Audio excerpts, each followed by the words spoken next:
इसको 2-3 बार कराते कराते हो गया। उसके बाद मेरे को लगा कि चेंज करने में ही ठीक है।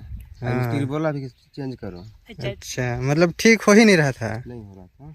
हाँ यार, इसमें मतलब एक चीज होता है कि इसमें सभी होंडा गाड़ियों में चैन जो है ना, उसको काट के जोड़ नहीं सकते हो, उसमें जॉइंट नहीं आता है। नहीं आता। ठीक है, और गाड़ियों जैसे और गाड़ी में क्या होता है, चैन बड़ा हो जाता है तो मैकेनिक लोग काट के छोटा करके उसको कस देते हैं, काम चल जाता है। लेकिन इसमें ऐसा सिस्टम नहीं है, शायद इसलिए वो ठीक नहीं हो रहा होगा।